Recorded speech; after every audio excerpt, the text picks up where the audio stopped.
Pada waktu Gebiar Muharram nanti kita akan adakan Budaya Award, dan ini salah satu agenda yang ada ialah hari ini rangkaian dari Gebiar Muharram.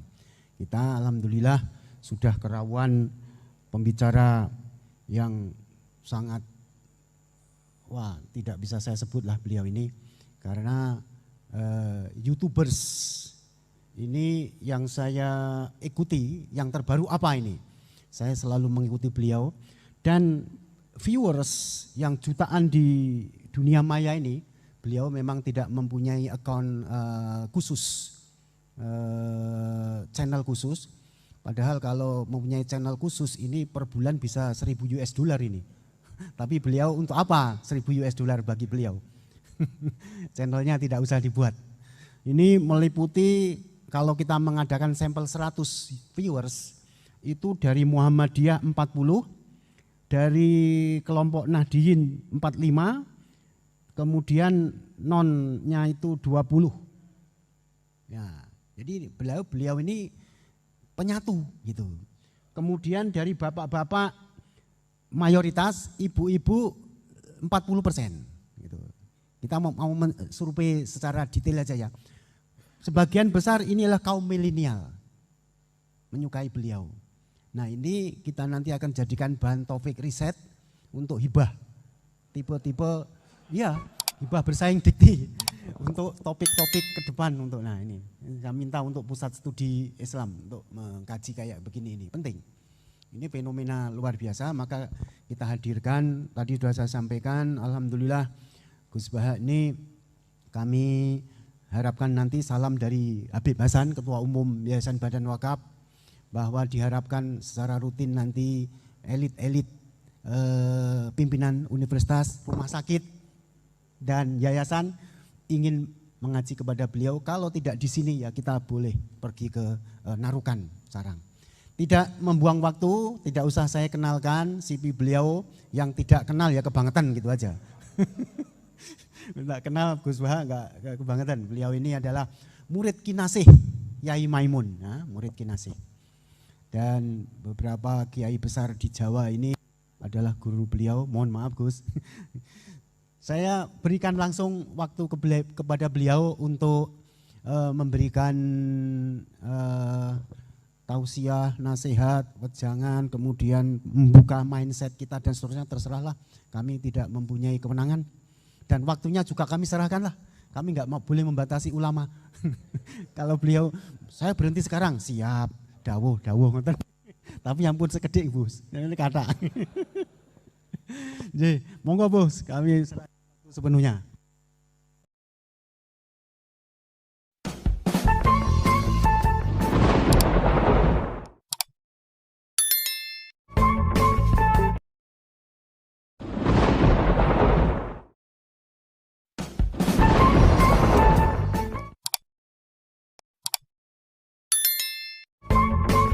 Bismillahirrahmanirrahim. Rabbi syrah li sadri wa yassir li amri wa hlul 'uqdatam min lisani yafqahu qawli. Allahumma shalli wa sallim ala habibika Mustafa sayyidina Muhammadin wa ala alihi wa sahbihi asma'in nama ba'du. Yang sangat saya hormati Ketua Yayasan Badan Wakaf Habib Hasan Al-Munawwar. Juga di sini ada Bapak Rektor Pak Bejo, ada Direktur RSI Bapak Mas Yudi, para pembantu rektor, para dekan, semua yang hadir saya hormati. Ini karena acara kampus, acara rileks, saya akan menyampaikan kajian ilmiah secara rileks bahwa ini meringati tahun baru itu jelas salah ini. Ini bukan tahun baru ini, tahun terakhir. Karena ini tanggal 29 ya. 29. Jadi ini meringati akhir tahun. Tapi karena rektornya itu orang bejo, dalah itu enggak ada yang nyoal kesalahannya. Jadi ini orang pinter sama orang bejo itu hebat orang bejo. Saya ini orang pinter, maka tahu kalau ini itu akhir tahun, bukan awal tahun. Tapi saya ada orang bejo, pinter saya tidak terekspos, sehingga orang tetap saja bilang ini peringatan awal apa? Tahun. Jadi menang orang bejo gitu. Ini akhir tahun apa awal tahun? Hari ini akhir tahun, berarti ini peringatan apa? Akhir tahun. Hanya orang bejo yang kesalahannya tidak dikoreksi. Jadi ini alhamdulillah. Jadi ya tapi ini kesalahan yang tidak maksiat. Insya Allah dimaafkan Allah Subhanahu Wa Taala ini karena kesalahan itu ada dua, ada kesalahan yang maksiat, ada kesalahan yang tidak maksiat. Saya punya komitmen terhadap agama ini.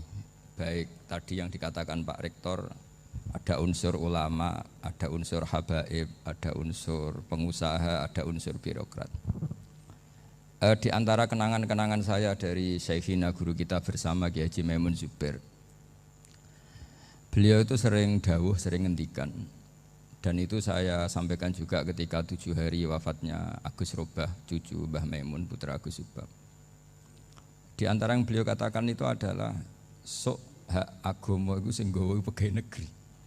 Itu berkali-kali beliau ngendikan gitu. Ya saya agak bantah. Lah kalau santri, Bah, ya santri karuan mesti nggawa agama, tapi sok mben sing nggawa pegawai negeri. Setelah saya jadi kiai dan penelitian, saya itu berkali-kali didatangi dokter, tentara, juga polisi. Mereka sering bilang gini, Gus saya ini dokter negeri. Saya ke NTT, ke Papua, karena saya muslim, berkebutuhan Islam, maka dibikinkan musola, dibikinkan masjid. Kalau kiai tidak bisa, bikin sendiri urunan mau narik siapa. Mau narik tarikan di jalan yang mau nyumbang siapa. Tapi kalau kebutuhan negara, karena tugas negara, ya difasilitasi negara dan tidak dianggap misionaris karena negara. Begitu juga di beberapa negara yang non-muslim kayak di Argentina, di Venezuela, itu ada masjid, ada kajian Islam ya karena duta besar. Dan itu aparat negara. Disinilah kearifan para ulama berkoalisi dengan umarok dengan makna yang positif bahwa agama ini harus ditopang umarok, sistem negara. Tentu di situ ada tentara, ada polisi, ada macam-macam. Kita sebagai kiai juga enggak berdaya di depan para bandar narkoba apa-apa kalau enggak ada BNN. Kita mau apa dengan korupsi kalau enggak ada KPK. Sehingga kearifan para guru-guru kita, mulai Mbah Maimun, bapak saya sendiri, NU, Muhammadiyah, semua ormas-ormas Islam itu pasti maulah kerjasama. Karena kita siapa ya? Kalau enggak kerjasama. Dan di antara pesan Rasulullah SAW adalah yaduwahi ma'al jamaah. Jadi apa ya, kebersamaan itu sudah berkah. Fa inna yadallahi ma'al jamaah. Jadi berkah. Lalu kenapa saya kalau ngaji bawa kitab? Ini agak sebetulnya itu lazim. Lazim itu suatu yang harus. Tapi karena kelamaan mubalek itu tidak pakai kitab. Seakan-akan bawa kitab itu yang aneh. Sebenarnya aneh mereka. Karena begini logika simpelnya ya. Umat Nabi ini berhak dapat apa coba? Berhak dapat warisan yang paling luhur, paling hebat, paling jernih. Apa itu Quran dan hadis?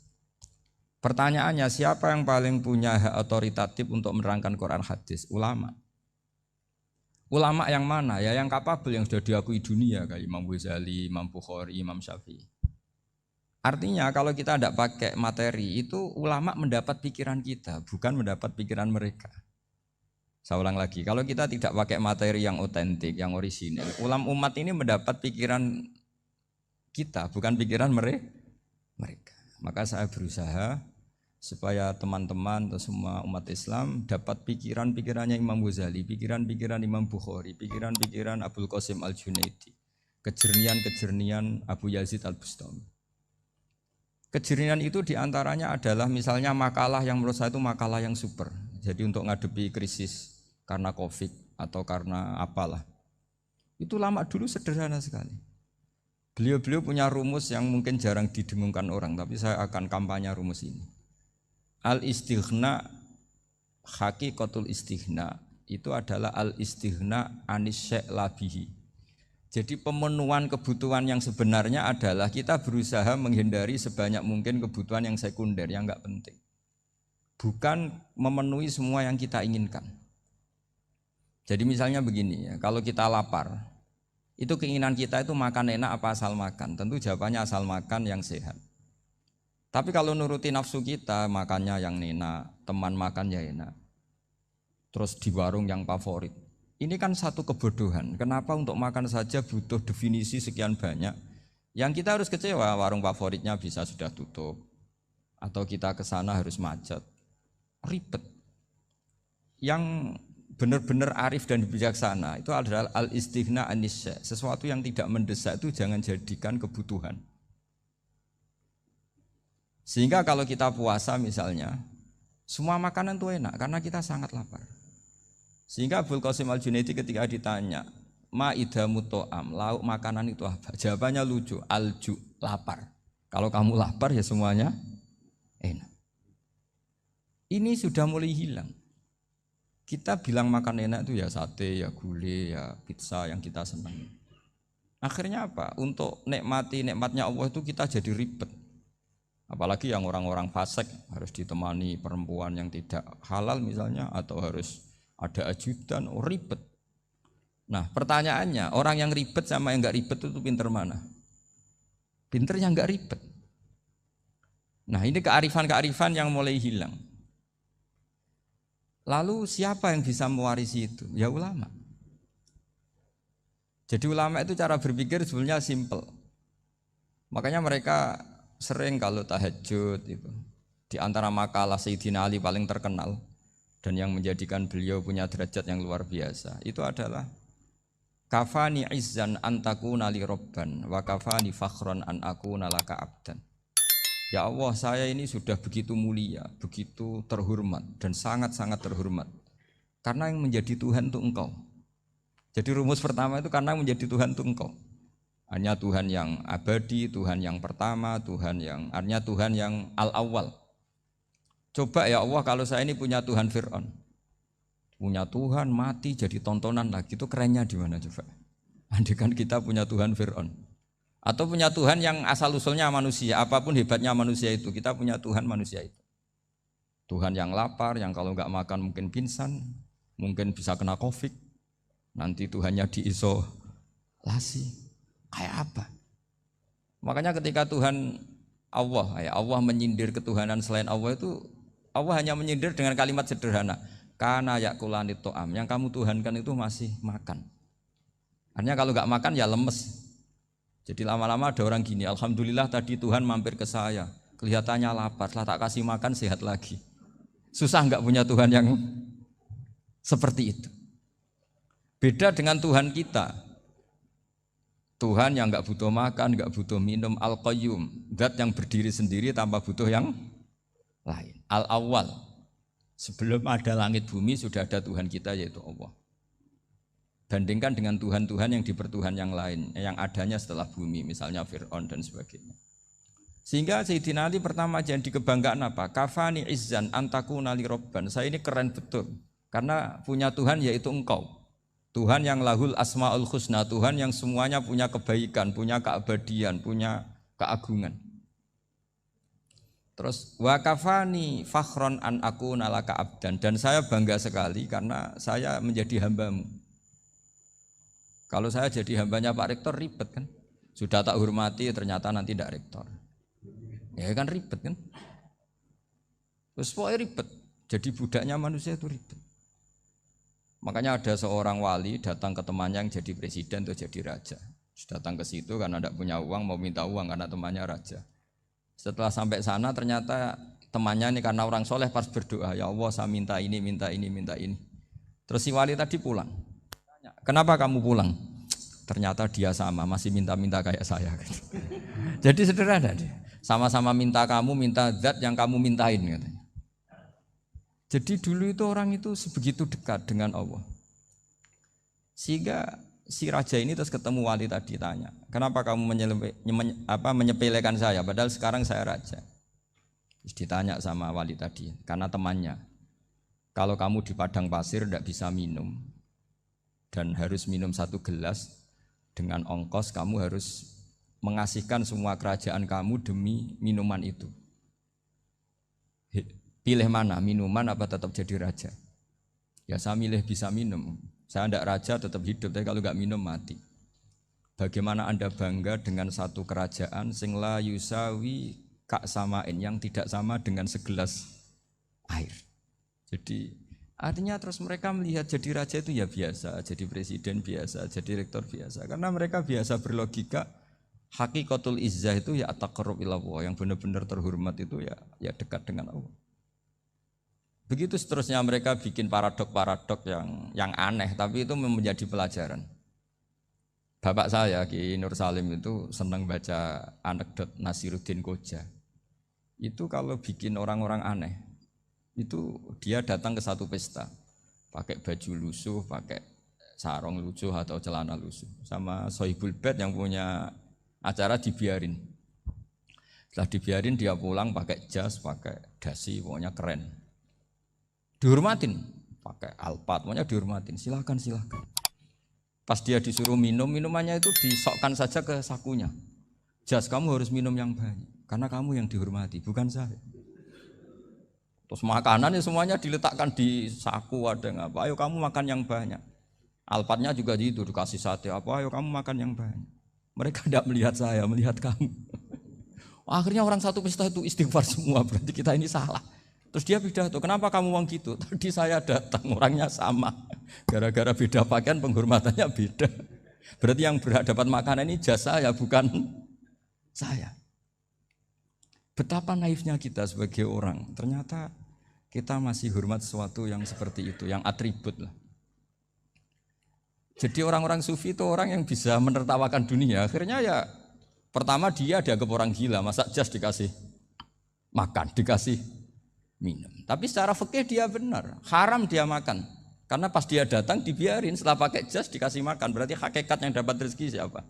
Jasnya apa orangnya? Jasnya apa orangnya? Jasnya. Jadi itu orang-orang sufi, kearifan orang-orang dulu itu bisa ngelola hal-hal yang keseharian menjadi luar biasa. Ada seorang wali melihat istrinya makan satu piring, anaknya makan satu piring. Ditanya, kalian kenyang? Wah, kenyang sekali. Melihat anaknya minum kopi satu cingkir, senang. Kalian senang sekali. Wah, kalau senang dengan hal-hal yang murah bisa, ngapain harus senang dengan hal-hal yang mewah? Bodoh sekali saya. Sehingga terus mereka bisa qanaah. Qanaah itu ya hidup itu simpel, sederhana. Jadi tentu saya tidak akan ngomong yang muluk-muluk, selain itu tidak bidang saya juga apa ya. Kita ini butuh obat di kondisi Covid seperti ini, butuh kesederhanaan, butuh apa ya? Istighna tadi. Kita harus istighna billah an ghairillah. Jadi sudah cukup bahwa Allah ini segalanya. Sehingga tadi saya dengarin himnenya Unisula, yang paling saya kagum adalah dimulai dengan kalimat-kalimat thayyibah. Di antara tugas suci Nabi Ibrahim dan semua nabi adalah wa ja'alaha kalimatam baqiyatan fi aqibi. Nabi Ibrahim itu nabi yang diberi gelar Allah. Dia adalah nabi yang menjadikan kalimat tauhid itu kalimat yang abadi. Fi aqibih, di anak turunnya, di semua generasinya, baik anak turun karena gen maupun karena pembinaan, karena pendidikan. Ini penting sekali saya utarakan karena apa? Satu kehidupan itu sebenarnya digerakkan oleh kata-kata, oleh moto kalau orang bahasa modern. Sehingga banyak ulama mengatakan al-ibarat qutun li'ailatil mustami'in, bahwa redaksi atau moto atau pegangan hidup itu penggerak kehidupan. Sehingga sebetulnya manusia itu digerakkan oleh kalimah-kalimah itu, oleh moto-moto itu, oleh prinsip-prinsip hidup itu. Misalnya orang Palestina itu tiap hari ke pasar gitu. Mereka ke laut gitu. Ditanya, kenapa tidak takut tembak Israel? Jawabannya lucu. Kena tembak ya mati, enggak makan ya mati. Enggak kerja ya mati. Ya sudah, sama-sama mati ya mendingan aktivitas normal. Tapi saya tidak menyarankan itu untuk melawan Covid. Ini cerita saja nanti. Kamu jangan provokator itu. Karena ini wilayah sensitif. Jadi banyak orang yang poligami, kalau ditanya alasannya gitu, istri satu ya cerewet, dua ya cerewet, mendingan 4. Ya banyak ya gitu. Tapi ada yang kebalikan, istri satu cerewet saja hampir jantungan, apalagi 4, tinggal matinya kan gitu. Itu semua yang menggerakkan itu kalimat. Kalimat itu satu pegangan. Banyak orang loh yang nggak ingin jadi rektor tuh banyak loh Pak Bejo. Jangan kira semua dosen ingin jadi rektor. Melihat rektor sibuk rapat, mempertahankan reputasi Unisula, terus sering pegang kepala. Ngapain repot-repot? Jadi tukang sapu aja dapat gaji, ngopi, rokokan, selesai. Bodoh amat jadi rektor, mikir orang banyak. Banyak loh orang yang ingin jadi presiden tuh banyak. Karena ngopi nyaman, gak ada yang ganggu. Mau tidur sampai jam 9 siang juga gak ada yang ganggu. Sehingga mereka melihat pegawai negeri itu gak keren, orang kok diatur jam, disiplin. Itu memang cara Allah membagi rahmat. Mau kamu apakan coba? Cara syukurnya dia seperti itu. Bapak saya dulu tuh sering ngajarin saya, diajak jalan-jalan pagi-pagi. Melihat orang ngopi, makan uduk itu bapak seneng. Kok enak jadi wong awam. Ngene esuk-esuk nyemak bocah kesel kabeh kono enak ngopi rokokan. Bapak kadang iri sama orang awam itu iri. Sudah gitu berharap masuk surga kan enak sudah gitu. Tahu-tahu mati, tidak tahu ke surga apa ke neraka ya tidak tahu. Jadi nah, orang dulu itu orang yang bisa mensederhanakan dunia. Sehingga ya sudah cara bahagia. Makanya saya alhamdulillah saya ini kerjasama sama UII sama beberapa kampus. Memang amdan itu sengaja. Kampus itu ya punya sistem yang nggak bisa mewakili sistem kiai. Kiai juga punya sistem yang nggak terwakili oleh kampus, juga sebaliknya saling melengkapi. Saya sering ketemu rektor UII, rektor kampus-kampus Islam. Mereka cerita, Gus pendidikan pondok harusnya dimodernkan gini-gini. Saya bilang, kalau pondok modern kayak kampus itu nanti saya ketemu Allah tidak bisa jawab. Kenapa Gus? Saya beri contoh gini. Kalau misalnya perempuan perawan lah atau apa saja, namanya perempuan, mau tanya tentang menstruasi atau haid. Kalau semuanya sistem kampus, dia harus kuliah dulu. Registrasi dulu, kuliah dulu, bayar dulu. Dan dapat jawabannya nunggu mata kuliah pas itu. Bandingkan kalau sistem pondok, saya tuh sering ke pasar sama anak saya dicegat sama ibu-ibu. Gus, anak saya ngalami gini-gini, keluar darah terus menerus, gak 6 hari tapi 1 bulan penuh. Itu hukumnya apa Gus ya? Nanti saya mau sowan ke jenengan. Nggak usah sowan di sini aja. Ya sudah, sebelum mengeluarkan darah yang rutin seperti itu biasanya haidnya berapa hari? 6 hari, ya sudah ikut yang 6 hari, yang lainnya istighatsah. Ngoten tok Gus, ya udah ya. Begitu terus di masalah udhiyah. Ya coba kalau semuanya pakai sistem kampus, daftar dulu, bayar dulu. Jadi ini nggak ada jawabannya, nunggu mata kuliah itu. Baru dapat jawaban, itu biasa nggak sholat bertahun-tahun karena belum ada jawaban tentang itu. Nah itu kalau misalnya orang mati, tahunya cara memulasara jenazah itu nunggu kuliah dulu, pas mata pelajaran itu dulu, baru menangani orang mati. Berarti orang mati itu tergeledak semua. Tapi kalau kiai kan enggak. Kesini orang mati terbakar, kalau dimandiin malah badannya copot-copot, itu gimana hukumnya? Ini ada orang mati Gus Kendat, ini disolati apa enggak? Ada orang mati oplosan ya, itu disolati enggak? So sering ditanya gitu. Gak usah registrasi Pak Rektor, gak usah registrasi, gak usah daftar, gak usah seminar. Makanya kalau orang kampus wani kiai itu ya kualat tenan gitu, karena ini yang on time. Tapi pondok seperti saya ya ikrar seikrar-ikrarnya, pentingnya kampus karena melatih efisiensi waktu, disiplin, tata kelola manajemen sehingga kita ya hormat. Tapi tadi kita harus saling melengkapi sehingga saya tunjukkan ke publik bahwa saya hormat sekali sama polisi, sama tentara. Coba kita bisa apa ngadepi bandar narkoba kalau enggak polisi? Bisa apa coba menjaga NKRI kalau enggak tentara? Begitu juga ya sudahlah kita memang fa inna yadallahi ma'al jamaah, kita berkah itu kalau bersama-sama, enggak bisa kita sendiri. Nah lalu orang kayak saya itu ya beberapa kali sebetulnya saya itu ditawanin jadi doktor honoris causa apa. Kekhawatiran saya satu Pak Bejo, takut pas enggak punya uang. Itu dokter kok enggak ada duit kan enggak pantas gitu. Jadi repot gitu, daripada beban lah sudahlah enggak usah dokter. Jadi kalau enggak punya uang ya pantas, terus kalau ngebis ya pantas. Suatu saat kalau mati nggak ada yang hadir ya pantas, nggak dokter gitu. Kalau sudah dokter kok masuk neraka, kayaknya apalagi rektor kampus Islam kok masuk neraka itu kan kok kayak nggak pas itu. Misalnya rektor Unisiola ditanya mungkar nakir, nggak bisa kan kayak gimana gitu. Makanya harus sering ngaji saya supaya nggak malu di depan mungkar nakir. Masa rektor ditanya mungkar nakir nggak bisa. Harus berani bentak, ini saya rektor loh Pak Mungkar Nakir. Masa kalau wali-wali dulu berani. Masyhur di cerita wali-wali ditanya marabbuka manabuka, saya ini guru tauhid.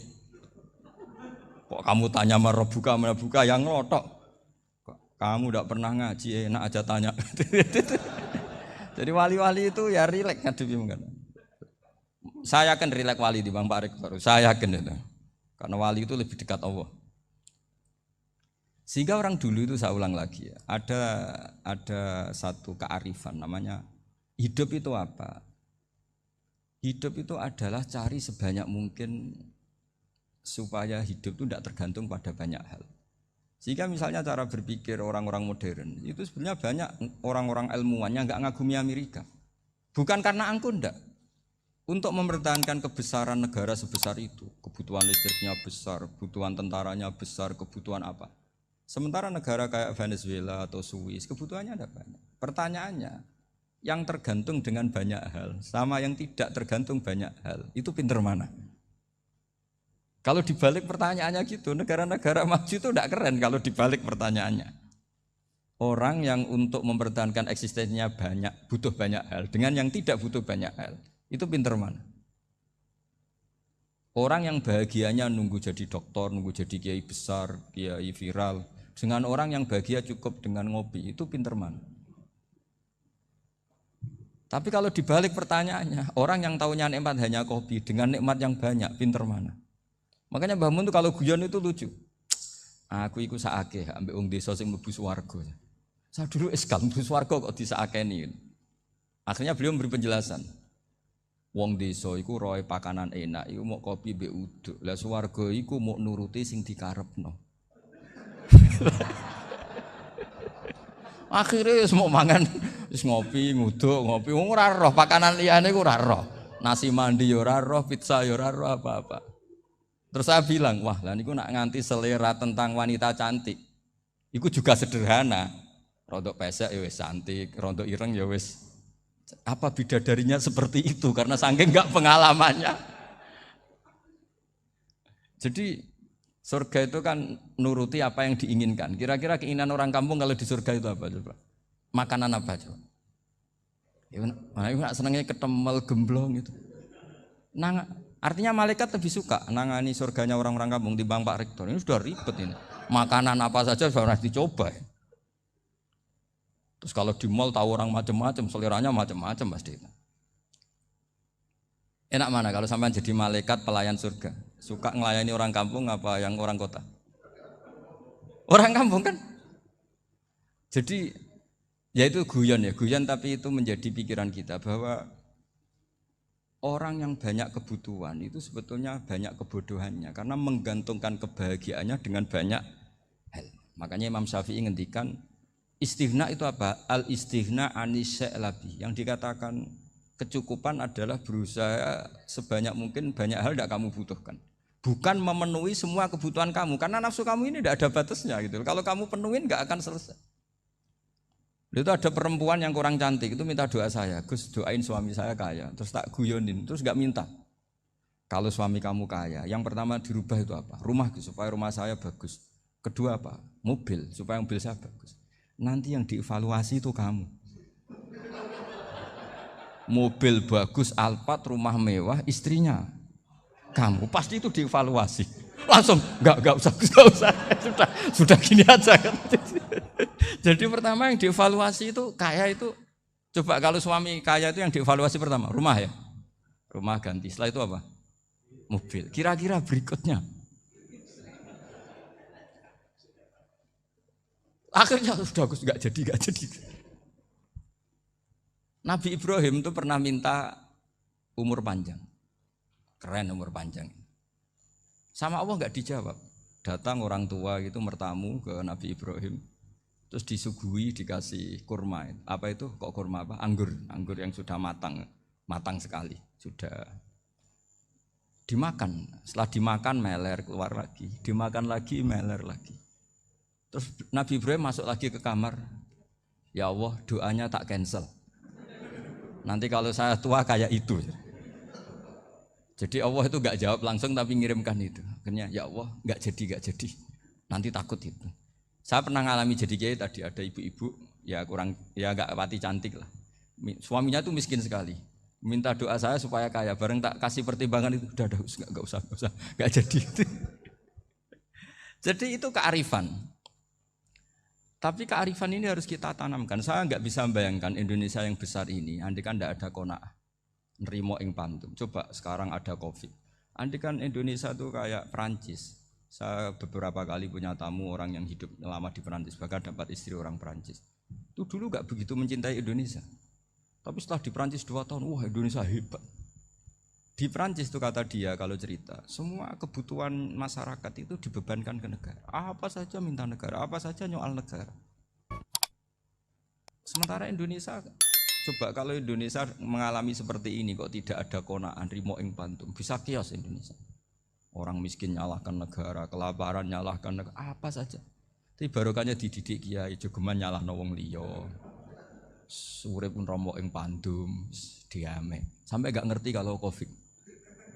Banyak tuh orang-orang kampung itu, orang lugu-lugu itu. Mbah niki saking Covid, salam ning Covid, muga-muga umure panjang.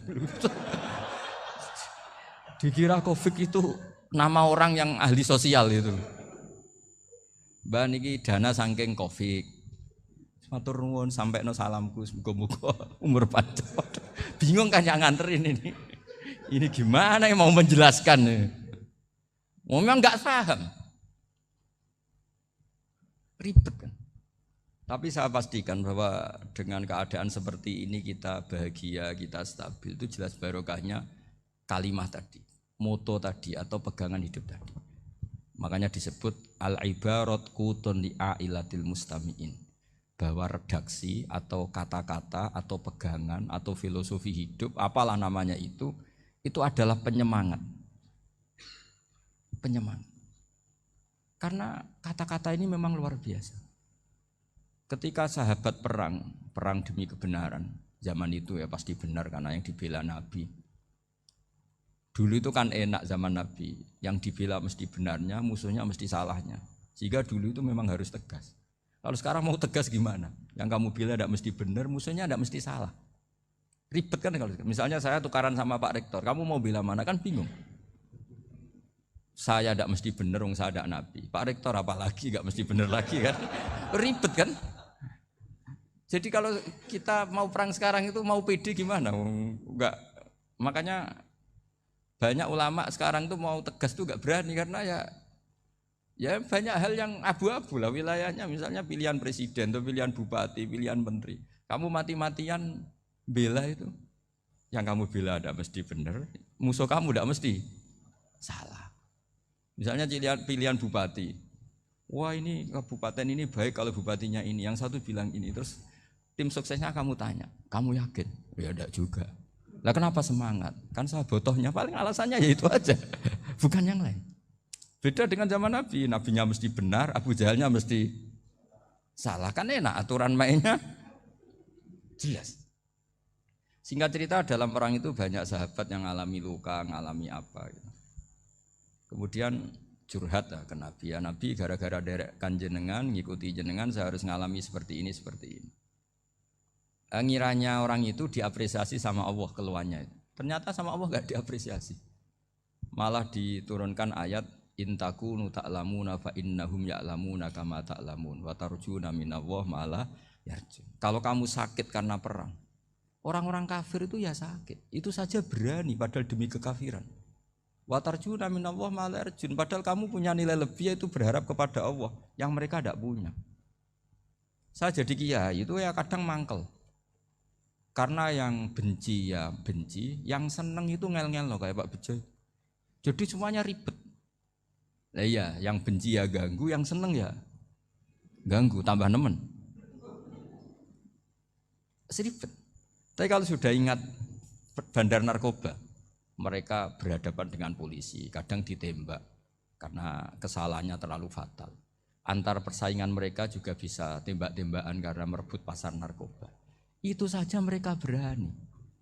Kok kita yang jadi kiai kadang dicium tangannya, dihormati gak berani, hanya takut apa ya musibah-musibah kecil lah, atau problem-problem kecil. Lah iya, kalau kita bandingannya gitu. Kalau kamu mau tahajud kedinginan, itu masih nanti dihisab Allah itu gitu. Maling ayam itu keluar malam-malam, hanya dapat ayam. Itu gak takut dingin. Ya gak takut digebuki masa. Kamu mau tahajud saja takut dingin. Makanya nanti hisabnya orang soleh itu nanti dijajarkan orang dolim. Terus diperbandingkan. Wah itu habis kamu kalau itu.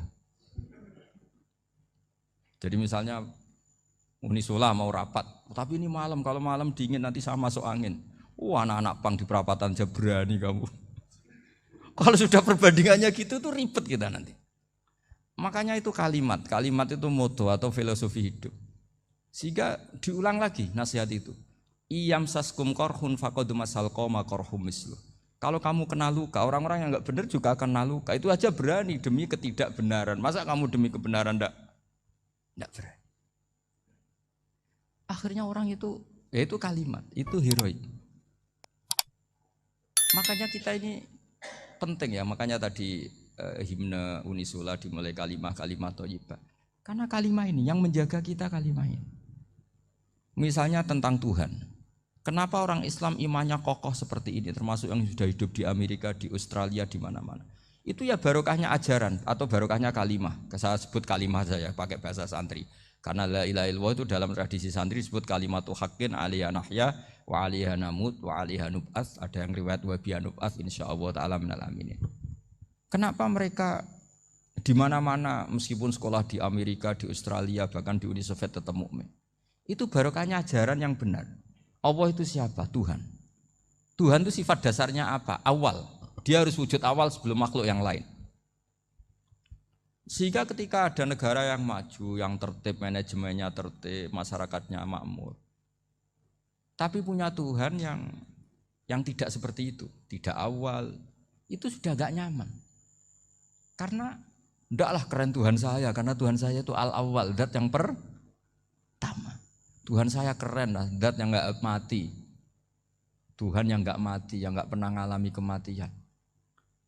Sehingga tontonan atau yang dilihat kenikmatan-kenikmatan yang lain ini tidak mengubah dia pendirian tentang Tuhan. Karena mantapnya satu kalimat tadi bahwa Tuhan itu ya harus satu, harus awal, harus tidak mati, tidak rusak, tidak mengalami apa-apa yang membahayakan. Sehingga ketika ditawarin Tuhan yang lain meskipun menjanjikan secara finansial atau kemakmuran, mereka gak tertarik. Itu coba, itu barokahnya makmur apa barokahnya ajaran? Barokahnya ajaran, sering negara Islam itu kalah makmur dengan mereka, tapi barokahnya ajaran ini tetap apa? Tetap Islam. Makanya Nabi Ibrahim, Nabi yang sukses bikin wa ja'alaha kalimatam baqiyatan fi aqibi. Sehingga kita ini bekti sama orang tua misalnya, itu ya karena ajaran. Suwargamu itu karek wong tuamu, nak wong tuamu ridho, Allah ridho, nak ora ridho, Allah ora ridho. Ridho wa fi ridhol walidain wa sakhatu wa sukhtu wa fi sakhatil. Sehingga ketika ada orang tua yang agak brengsek gitu, anak-anak tetap hormat. Punya orang tua yang miskin, yang sudah miskin, tukang tombok nomor, banyak kan di kampung gitu. Ya tetap hormat. Coba kalau dari awal kita ngajari orang tua kamu hormati ya, kalau baik, kalau enggak usah. Bisa geger Indonesia. Tapi barokahnya ajaran-ajaran itu Indonesia tertib karena ada ajaran. Nah ini di sini ini pesantren dan Unisula semua harus berkontribusi membuat ajaran yang benar itu adalah ciri utama Islam. Sehingga Islam ini dimulai dengan ajaran kalimatu haqqin alaiha nahya wa alaiha namut. Sehingga kita tenang seperti ini. Saya ini termasuk kiai yang tenang. Meskipun kata orang banyak saya ini kiai besar, tapi termasuk kiai yang paling tenang. Termasuk yang paling tenang. Karena saya ini pakai mazhab orang-orang hebat. Saya berkali-kali cerita, orang kayak Imam Syafi'i itu orang yang luar biasa. Saya berkali-kali cerita, orang yang tadi nyium tangan kamu ya Imam Syafi'i, di belakang tuh ngerasani kamu, menghujat kamu. Jawabannya enak saja. Berarti saya alhamdulillah orang yang wibawa. Buktinya di depan saya enggak berani. Jadi enteng saja. Diceritain sebagian kampung, sebagian separuh dari warga kamu itu enggak suka kamu. Ya bagus lah enggak suka saya, enggak akan utang duit saya. Di mana-mana orang utang itu karena teman dekat. Kalau enggak senang pasti minimal enggak utang, enggak pinjam mobil, enggak pinjam apa. Berkah mana yang senang sama yang gede. Jadi dianggap enteng saja. Semua yang dialamin dianggap enteng saja. Misalnya punya istri pemarah, ya baguslah marahin suami. Kalau marahin tonggo malah ribet. Jadi kamu harus terima kasih kalau dimarahin istri. Baguslah marahin saya mah, kalau marahin tonggo ribet. Jadi enteng saja. Tapi kita sekarang tuh karena nafsu ya, sehingga menghadapi hidup ini ribet. Ulama dulu kalau mau mati itu senengnya bukan main. Sudah lama saya ini ingin gak maksiat. Kayaknya gak maksiat paling efektif itu mati. Ya tidak apa-apa Gusti, kalau sebaiknya mati ya mati aja. Enteng saja. Jadi melihat kematian itu akhir dari segala keburukan atau potensi keburukan. Apapun baik kita sekarang, suatu saat mungkin kita gak baik. Yang bisa menghentikan ketidakbaikan atau potensi ketidakbaikan itu apa coba? Mati kan? Berarti mati itu mengerikan apa menyenangkan? Mesti kamu tidak berani menjawab. Meskipun secara ilmu kamu berani, tapi secara rasa agak berani kan? Saya ulang lagi ya. Yang bisa menghentikan keburukan atau potensi keburukan itu apa coba? Apa? Kematian. Berarti kematian itu menyenangkan atau menyusahkan? Apapun kamu tidak berani jawab karena kamu agak-agak duniawi itu kelihatannya. Tapi secara ilmu, kamu tahu kan kalau mati itu tidak buruk-buruk banget. Karena apa? Itu akhir dari segala keburukan. Sehingga Nabi ngajarkan kalimat itu begitu luar biasa. Allahumma ahyini makanatil hayatu khairan li wa tawaffani makanatil wafatu khairan li. Nabi melihat dunia itu begitu indah. Ya Allah, kalau saya ini hidup, anggap saja hidup ini ziyadatan li fi kulli khairin, menjadi modal saya menambah segala kebaikan. Jika suatu saat saya mati, anggap mawon rohatan li min kulli syarrin, itu akhir dari segala keburukan saya. Sehingga mati hidup ya baik karena di situ kita bisa berkontribusi beramal soleh. Mati juga baik karena mengakhiri segala keburukan. Nabi nate ngendikan lagi, ajaban li amril mu'mini inna amrahu kullahu khair. Orang mukmin itu mengagumkan, semuanya baik. In asobathu na'ma syakara fakana khairan lah. Kalau baru dapat nikmat, dia syukur, maka itu baik. Wa in asobatu dharra sabara. Kalau dapat masalah mereka sabar, itu juga baik. Sehingga orang mukmin dua sisinya pasti baik. Itu juga kalimat, maksudnya moto atau pegangan hidup. Nah berikut ini saya beri contoh, ini kenangan saya, ini contoh terakhir. Masalah jadi orang terkenal maupun tidak. Di sini dicontohkan Imam Ghazali di halaman 367 di kitab saya 367, juznya 3 di kitab Ihya Ulumuddin. Di sini beliau cerita betapa untuk menjaga ikhlas sebaiknya orang itu tidak terkenal, tidak syuhrah, tidak terkenal. Oke, itu kita sepakat ya, karena kalau terkenal mungkin orang dipaksa publik dengan tanda kutip untuk selalu berbuat baik, tapi karena jaim lah, jaga image atau apa. Tapi ketika dibalik pertanyaannya, kamu rela yang terkenal itu orang enggak benar, sementara yang orang benar itu enggak terkenal.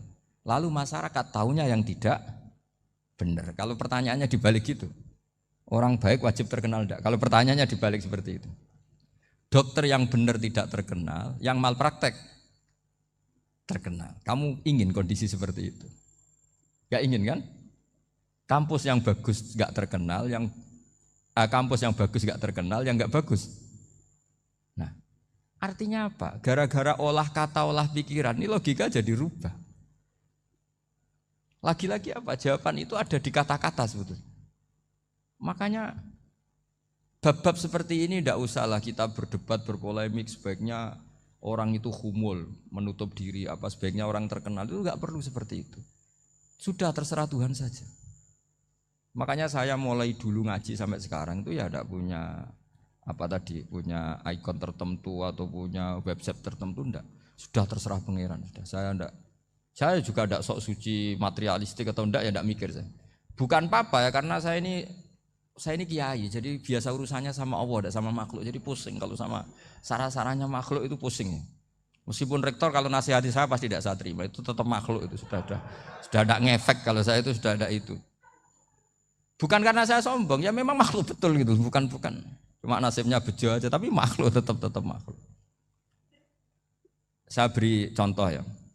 Ini makalah yang ditulis Imam Ghazali. Ya, i'lam aslahaka Allah anna aslal jah wa intisarus sayyid atau sayyidi wal istihar. Wa huwa mazmum itu. Balil mahmudu al-khumulu illa man saharahu wa ta'ala linasri dini min ghairi takallufi talabi syuhrati minhu. Jadi kalau kamu ingin ibadah kamu selamat, ya kamu jangan terkenal. Tapi resikonya adalah kalau kebaikan itu tidak terkenal maka enggak dikenali. Kalau enggak dikenali berarti masyarakat hanya punya percontohan yang tidak baik karena yang baik tidak terkenal.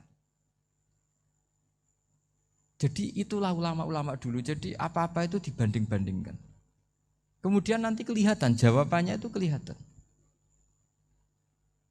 Jadi ulama dulu itu biasa ngarang misalnya afatun nikah, sisi negatifnya nikah, harus ngurmat istri, harus macam-macam, kalau terlantar itu ya dosa. Seperti tadi Pak Marsudi cerita kalau orang ngapalkan Quran itu takut lupa, kalau lupa itu jadi dosa. Pertanyaannya kalau semua orang takut lupa, takut dosa, semua orang nggak hafal Quran karena potongan-potongan lupa. Cara berpikir tidak seperti itu. Kalau berpikir ya namanya hafalan ya inginnya hafal, kan nggak ingin lupa. Lah nanti kalau takdirnya lupa karena hal-hal yang dimaklumi oleh syariat itu nggak yang termasuk dosa. Yang dosa itu lupa tak liwiri udrin syar'iyin, lupa yang tidak ada sebab yang apa?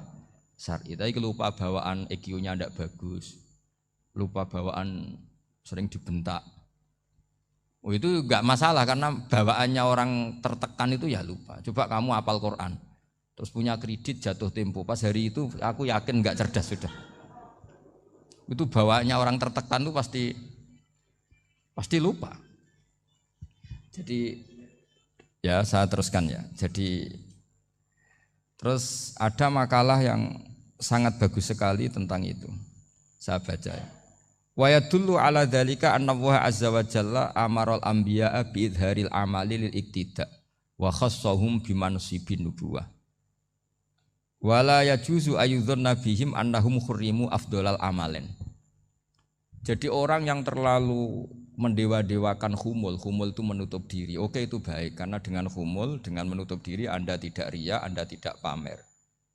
Tapi kata Imam Ghazali, kamu juga harus ingat di antara syaratnya Nabi itu harus mengumumkan kalau beliau itu seorang Nabi. Harus memaklumatkan kalau beliau seorang Nabi supaya bisa diikuti. Caranya sholat harus diumumkan sehingga Nabi itu mengatakan harus jamaah. Karena dengan cara jamaah itu bisa shollu kama ra'aitumuni usolli. Coba kalau Nabi sholatnya enggak diperlihatkan, kamu harus sholat yang benar. Caranya gimana ya Rasulullah? Itu rahasia. Bingung enggak kira-kira? Bingung enggak? Ya misalnya amal rahasia selalu lebih baik. Terus ada pertanyaan, Nabi ngendikan kamu sholat yang benar. Caranya gimana Nabi? Ya itu rahasia. Terus gimana coba? Tapi Nabi ngendikan apa? Shollu kama ra'aitumuni usolli. Ya sudah kamu sholat, niru saya sholat. Berarti Nabi sholatnya diperlihatkan apa disembunyikan? Diperlihatkan. Jadi begitu juga saya berkali-kali bilang, orang tahu kalau itu bidan ya berdasar tulisan itu bidan. Tahu kalau itu dokter gigi ya itu dokter gigi. Jangan sampai gara-gara tidak ada tulisan mau beli alat bangunan di dokter gigi. Mau periksa gigi di toko bangunan. Gara-gara apa? Enggak ada maklumat. Nah, di sini ulama-ulama selalu memaklumatkan dirinya. Termasuk Imam Ghazali ketika ngarang kitab dinamai Ihya Ulumuddin, bahwa kitab ini bisa menghidupkan ilmu-ilmu agama yang mulai hilang. Begitu seterusnya. Jadi ini ngaji ya. Jadi orang itu harus ngerti ya. Jadi jangan nuruti emosi sendiri atau logika sendiri. Bahwa saya suka humul, ya monggo. Agama Islam menyediakan sarana itu. Uzlah itu ya punya sisi kebaikannya sendiri. Tapi syuhrah terkenal asal tidak nuruti nafsu juga punya sisi kebaikannya sendiri. Setidaknya umat ini punya satu master kebaikan yang mudah diakses. Tapi tadi saya ulang lagi, jangan karena hadun nafsi, jangan karena kepentingan pribadi. Makanya di sini disebutkan wa yadullu ala dzalika ala syuhrah anna Allah taala amarul anbiya bi dzaril amal lil iktida. Allah selalu memerintahkan para nabi kalau ngamal kebaikan ya harus dimunculkan supaya bisa ditiru. Yaitu tadi kita tidak bisa bayangkan kan kalau misalnya Nabi menyuruh kamu harus sholat yang benar, kemudian sholatnya Nabi sembunyi. Kalau ditanya, Nabi saya niru siapa? Wah itu rahasia, kamu nggak boleh lihat sholat saya saat takut tidak ikhlas. Ribet kan? Sehingga jamaah itu statusnya tetap harus. Nah bedanya harus ini ulama berpendapat harus yang apa? Fardu kifayah. Tapi fardu itu maknanya harus. Tapi bukan berarti kalau nggak jamaah sholatnya nggak sah, nggak. Tapi statusnya jamaah tetap apa? Harus. Nah barokahnya harus ini orang yang baru sholat, sholatnya langsung benar karena ada yang diikutin. Coba kalau mantan dukun baru sholat terus sholat sendiri, itu mesti mirip mantra. Karena dia tidak ada master percontohannya. Tapi barokahnya ada master, orang paling bodoh pun kalau sholat ya benar. Karena standar ada komandonya, ada imamnya. Sehingga Imam Ahmad malah berpikir keras. Syarat sahnya sholat itu harus jamaah.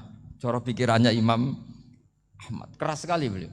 Jika kalau orang sholat sendiri kok ada orang lain yang maunya berjamaah harus bayar, orang itu harus bayar. Demi sahnya sholat. Itu madzhabnya Imam Ahmad. Tapi kalau madzhab Syafi'i hanya mengatakan itu fardu kifayah. Yang kalau satu komunitas gak mau melakukan semuanya apa? Dosa. Ya jadi ini sebelum sesi ringan tanya jawab, hanya 2 saja tanyanya, nggak boleh banyak-banyak, nanti nggak pulang-pulang saya. Jadi tak baca lagi biar dapat berkahnya Imam Ghazali. Wa qala qaumun asirru afdalu minal alaniyati. Terus kata sebagian ulama al alaniyah itu afdal minas sirri. Terus diperbandingkan baik yang mana amal dipertontonkan sama ndak. Terus kata Imam Ghazali, kalau orang itu bisa jaga tidak riya, maka sebaiknya dipertontonkan karena kebaikan harus yang muncul, bukan yang tidak baik yang muncul. Makanya ketika Unisula memaklumatkan diri sebagai ingin jadi generasi khaira ummah, itu kalau diterjemah itu kan, wow, khaira ummah, umat terbaik. Itu kan kayak agak angkuh. Tapi nggak apa-apa, itu nggak apa-apa. Masa kita kampanye Unisula siap degradasi moral, kan ya lucu kan? Masa jualan gitu kan ya lucu. Ya sudah, kita memang ingin mengkhidmati ummah, berbakti dengan umat, membantu supaya jadi generasi khairon apa? Ummah. Tidak apa-apa, dimaklumatkan supaya dengan itu umat punya sarana. Oh kalau ingin jadi khairon ummah, kuliah di sini. Jangan lalu enggak gitu. Ya sama, kita dokter, maklumatkan saja dokter gigi, dokter kandungan, dokter bedah. Sehingga orang kalau mau bedah ya jangan ke dokter kandungan. Jadi barokahnya maklumat ya. Jadi saya mohon sekali ini, saya sendiri sebetulnya orang yang enggak siap terkenal sebetulnya, tapi ya sudah terserah Allah saja. Kalau itu cara Allah menyebar kebaikan, ya monggo. Pokoknya kita tawakal saja sama Allah Subhanahu wa Ta'ala. Ya, saya kira demikian. Assalamualaikum warahmatullahi wabarakatuh.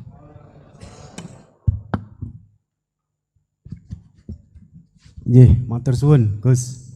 Alhamdulillah sesi tanya jawab. Gus, 2 nggih. Ya, ini ada dari Yogi Banjarmasin, satu tipe dengan Ahmad Banyuwangi, satu tipe dengan Rizka Pekanbaru. Yang dari Banjarmasin itu, Gus mohon izin ngaji lewat jarak jauh, baik melalui YouTube ataupun lewat medsos. Namun sanadnya bagaimana Gus? Sebab masa kini belum bisa ketemu langsung. Terus Rizka Pekanbaru ini trik mendidik akidah anak sejak dini, pripun. Terus Ahmad Banyuwangi ini bagaimana kaum milenial, ini karena setipe Gus, generasi XYZ yang lahir tahun 2000-an, bagaimana membuat menarik belajar tasawuf bagi generasi anak-anak. Nggih, namung niku. Tapi setunggal tipe niki tasawuf. Bagaimana belajar tasawuf untuk generasi-generasi yang cik nom-nom niku. Terus satu itu tipe dengan mendidik anak. Kemudian yang nomor 2 mohon izin ngaji jarak jauh. Sanadnya pripun? Karena belum bisa ketemu. Begini ya, saya mungkin yang kesekian kali ya punya tamu dari Kalimantan, dari Sulawesi. Memang kalau sebagian mereka pernah mondok itu tersiksa karena ngaji saya hanya lewat virtual atau lewat medsos. Kebaikan itu pasti sudah benar. Jadi dengan ketemu langsung maupun enggak itu secara sana itu sudah cukup. Cuma ada beberapa kebenaran yang butuh jelimet, butuh tahqiq, itu yang harus ketemu langsung. Tapi kalau yang kebenaran-kebenaran umum itu tidak perlu, karena kebenaran itu bahasa lainnya itu al-ma'ruf, sesuatu yang mudah dikenali oleh akal, oleh nurani, oleh komunitas, oleh sistem sosial. Sementara mungkar itu sesuatu yang aneh. Andai kan tidak ada agama pun, orang akan bilang selingkuh itu mungkar. Andai kan tidak ada agama pun, sesuatu milik siapa harus jelas. Sehingga diaturlah ini istrinya ini istrinya ini barangnya ini. Yang paling berhak make apa ya yang punya kan. Makanya nikah itu disebut ma'ruf. Yang boleh make ya yang punya. Misalnya yang boleh make mobil itu ya yang punya atau yang dapat izin. Itu disebut ma'ruf. Lalu yang enggak punya kok make, itu namanya mungkar. Ya aneh, yang enggak punya kok make tanpa izin. Sehingga kebaikan-kebaikan seperti ini enggak butuh sanad karena semua orang pasti kenal. Makanya disebut kebaikan itu al-ma'ruf. Kemungkaran disebut mungkar. Jadi ma'ruf maknanya arafahul aklu, akal ini mudah menerima. Mungkar maknanya angkarohul aklu, akal ini menjadi aneh. Kan nggak mungkin lah orang yang waras mau ini ada minuman, kalau kamu minum hilang kesadaran, minuman ini halal, itu aneh nggak? Aneh kan? Tapi kalau kebalikannya ini minuman manfaat untuk stamina, manfaat untuk kesehatan, maka ini halal. Nah agama itu datang dengan sesuatu yang ma'ruf dan menolak sesuatu yang mungkar. Nah kebaikan-kebaikan seperti ini itu Pak Rektor gak perlu sanad karena itu sudah lazim, sudah keniscayaan. Lalu ada kebenaran yang butuh detail. Misalnya begini, wali nikah itu siapa? Wali nikah itu adalah bapaknya dan mbahnya misalnya. Nah kalimat dan mbahnya ini salah kalau dalam fikih Islam. Karena mbah dalam bahasa Jawa itu bisa mbah dari ibu. Sementara dalam otoritas Islam nggak memberikan hak ke mbah dari ibu. Seperti ini nggak boleh. Terus misalnya orang Kalimantan nikahkan putrinya dinikahkan oleh mbah dari ibunya hanya karena berdasar fatwa. Oh kemarin Gus Bahak atau Kiai siapa dawuh wali itu kalau nggak bapak ya mbah. Wong ini mbahnya. Nah itu butuh detail. Yang dimaksud mbah di bab wali adalah abul ab, bapaknya bapak, bukan sekedar mbah. Nah hal-hal seperti itu mohon sekali untuk tidak kesusu atau tidak tergesa ngambil kesimpulan karena itu butuh fikih yang apa? Detail. Ya butuh fikih yang apa? Detail.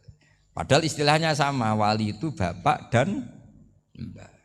Sehingga dalam kitab-kitab matan misalnya kalau ada fa'ahakul auliya bitazwid abun summa jaddun itu pasti sama sarah dikritik. Al-aula ayyakula abul ab, seharusnya jangan dikatakan mbah karena kalau mbah memasukkan dari ibu. Yang benar adalah abun fa'abul ab, bapaknya bapak. Nah, jadi kira-kira gitu Pak Rektor. Gantian jenengan yang menjelaskan ini. Yang nomor 2, bagaimana mendidik akidah dan tasawuf bagi generasi-generasi milenial ini. Ya kayak tadi, tasawuf maupun tauhid maupun ilmu moral apapun itu mudah sekali dididik. Ciri utama agama ini itu ad-dinu yusrun, agama itu mudah. Mudah itu artinya ya nurani nerima ya gampang, akal ya gampang, komunitas ya nerima gampang. Kayak tadi penjelasan saya tentang Tuhan. Ada orang miskin dari Indonesia, misalnya kuliah di Amerika. Dia mulai kecil tahu yang seharusnya jadi Tuhan itu siapa. Ya yang menciptakan langit bumi, sebaiknya yang jadi Tuhan itu siapa? Ya yang wujudnya paling awal. Kemudian dikasih alternatif Tuhan yang wujudnya ada tanggalnya. Keren enggak misalnya? Kan terus enggak keren. Kok Tuhan sama buminya kok dulu buminya? Kayaknya kok enggak lah kayak gitu. Artinya barokahnya logika yang sehat ini kan ya setahu saya hampir jarang kan yang murtad masalah tauhid itu. Kalau moral banyak yang agak nakal, tapi secara tauhid jarang yang murtad karena tanaman logika tauhid itu mantap di Indonesia. Mulai kecil kan diajarin wujud, qidam, baqa, mukhalafatul lihawadisi, qiyamuhu fi nafsi. Sama, moral juga gitu. Jom jogeman misoi wong, kan dipisoi sakit enggak? Jangan pernah mencubit orang, dicubit itu sakit. Jadi orang diberi rasa. Enggak enak loh disakitin orang, dijotosin orang. Ya sudah jangan jotosin orang, enggak enak. Sehingga apa ya, kalau kamu ingin sopan ya disopani ya harus sopan, kalau ingin dihormati harus menghormati orang lain, sehingga itu tertanam. Makanya bangsa kita termasuk yang terbaik akhlaknya. Kalau musim haji itu dipuji-puji sama sekian negara karena pantangan lah kita nginjek orang sholat, melangkai orang ruko, orang sujud. Kalau orang lain mungkin kan seenaknya. Iya, karena mulai kecil itu dilatih tidak boleh melangkai orang, tidak boleh. Jadi akhlak itu ya diajarkan mulai kecil plus logikanya. Logika itu ya apa saja lah, yang penting menjadi anak kecil itu paham. Dan itu mudah, saya ulang lagi mudah karena agama ini ad-dinu yusrun, agama ini mudah, jadi mudah difahami. Enggak bisa kamu katakan misalnya tasawuf. Tasawuf itu ya gampang kayak tadi seperti Bapak kalau ngendikan. Makanan yang membuat enak itu karena menunya yang mewah kamu cocok atau karena kamu lapar.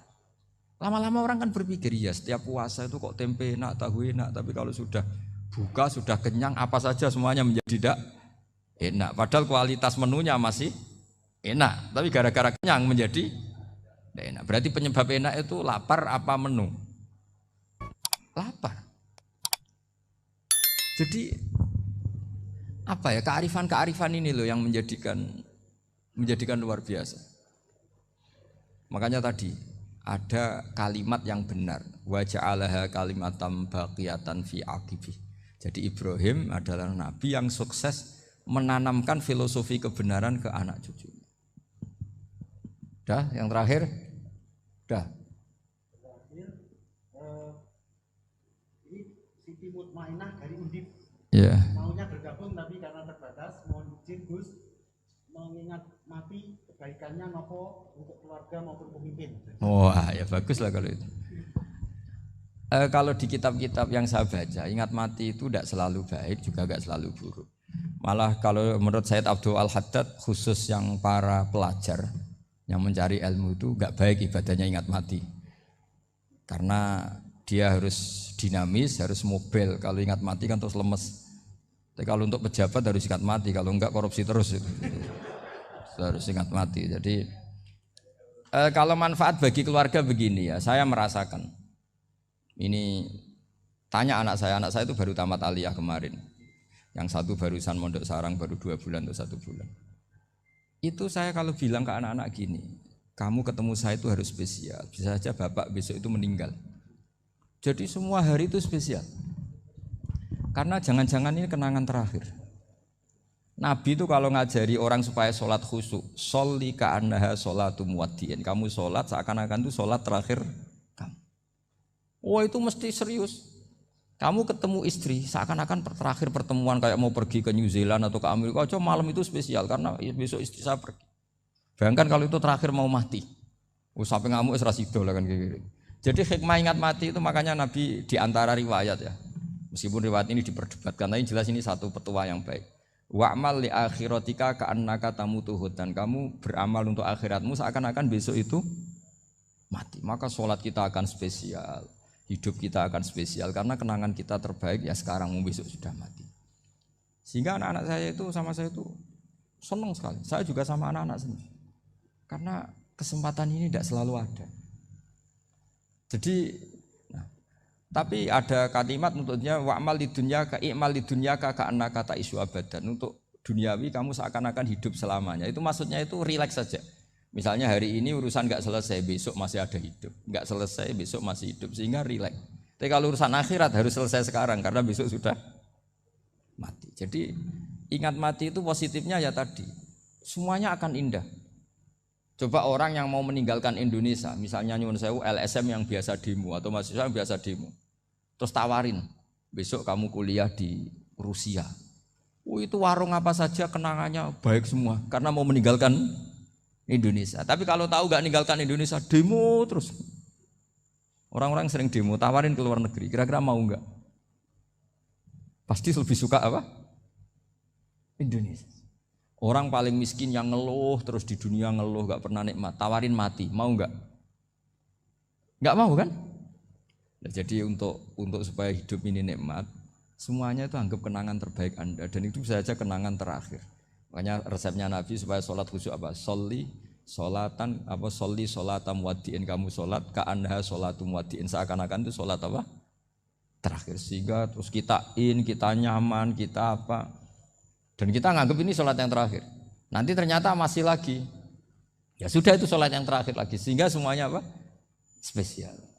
Ya gitu Pak. Matur nuwun dan ngapunten ingkang kathah. Assalamualaikum warahmatullahi wabarakatuh.